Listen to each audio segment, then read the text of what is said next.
தமிழ் சொந்தங்களுக்கு வணக்கம். இந்த வீடியோவில் நம்ம எதை பற்றி பார்க்க போகிறோம் அப்படின்னு கேட்டால், நான் எவ்வளோ சம்பாதிச்சாலும் பத்த மாட்டேங்குது, நான் எப்படி செல்வந்தன் ஆகிறது, எவ்வளோ சம்பாதிச்சாலும் அது செலவாகுது, எங்கே போகுதுன்னே தெரியல அப்படின்னு சொல்கிறவங்க நிறைய பேர் இருக்காங்க இல்லையா?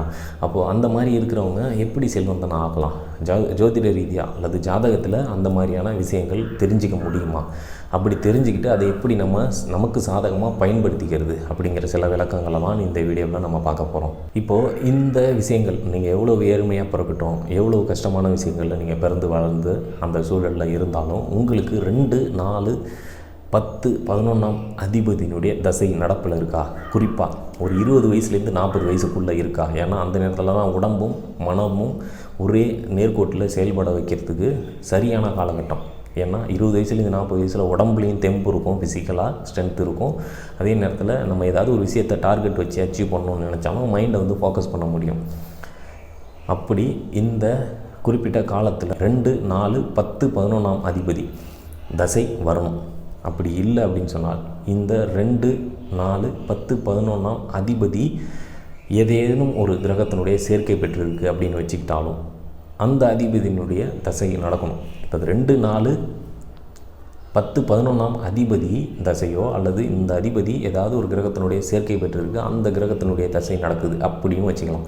இந்த கிரகத்தினுடைய தொடர்பு இருக்கணும், நடப்பில் இருக்குது அப்படின்னு சொன்னால் கண்டிப்பாக நீங்கள் வருமானத்தை பெருப்பிக்க முடியும். பெருக்கி அதன் மூலமாக கூடுதல் வருமானத்தை ஈட்ட முடியும்.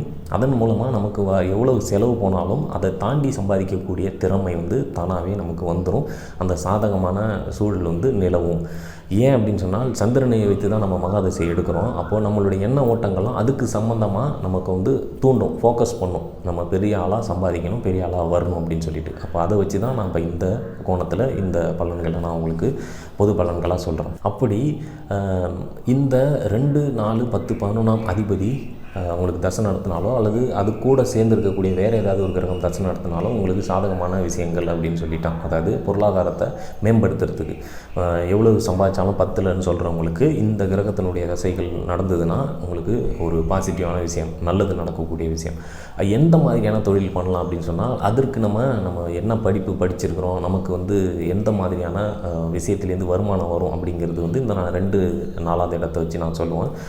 10ஆம் இடம் ஜீவனஸ்தானம் வச்சு சொல்லுவோம். அது இல்லாமல் இந்த 2, 4, 10, 11ஆம் அதிபதி எந்த கிரகமாக வருது, அந்த காரகத்துவத்தில் எந்த காரகத்துவம் மேம்படுது, எந்த கிரகம் 2ஆம் இடமா, 4ஆம் இடத்துமா, 10ஆம் இடமா, 11ஆவது இடமா, இது எந்த இடத்து அதிபதி அதிக பலம் பெற்றிருக்காரு, அந்த அதிபதியினுடைய காரகத்தின் மூலமாக அந்த காரக தொழில்கள்னு சொல்லுவோம். ஒரு கிரகம் அப்படின்னு சொன்னால் புதன் சொன்னால் இப்போ இந்த ஜோதிடம் வரும், கணிதம் வரும், ஒரு ஒரு ஒரு ஒரு ஒரு பதிவாளர்னு வரும், பத்திரப்பதிவாளர், ஒரு செய்தி வாசிப்பாளர், இந்த மாதிரிலாம் வரும். இப்போ இந்த ஒவ்வொரு கிரகத்திற்கும் ஒரு காரகத்துவம் இருக்கு இல்லையா? அந்த காரகத்தின் மூலமாகவும் தொழிலை தேர்ந்தெடுத்து பெரிய ஆளாக வர முடியும்.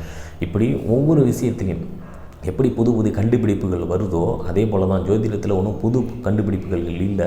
அது ஏற்கனவே அவங்க கொடுத்துட்டு போனதை புதிய கோணங்களில் யோசித்து அதன் மூலமாக நம்ம பலன் எடுக்கும் பொழுது அந்த பலன்கள் சரியானதாக வருது. வாழ்வியல் முறையில் அது ஏற்றதாக இருக்குது. லாஜிக்னு சொல்லுவோம் இல்லையா? இந்த காலத்துக்கு தகுந்த மாதிரி. அப்போ அந்த காலத்துக்கு தகுந்த மாதிரி அவங்க எடுத்து வச்சுட்டு போனது அது இப்போ உள்ள விஷயங்களில் கொஞ்சம் புதுமையான கோணங்களில் யோசிக்கும் பொழுது அந்த பலன்கள் சரியாக வருது. நிறைய பேருக்கு ப்ராக்டிக்கலாக அது செட் ஆகுது, நடந்தும் இருக்குது. ஃபீட்பேக் சொல்லும் பொழுது அது நமக்கு புரியுது.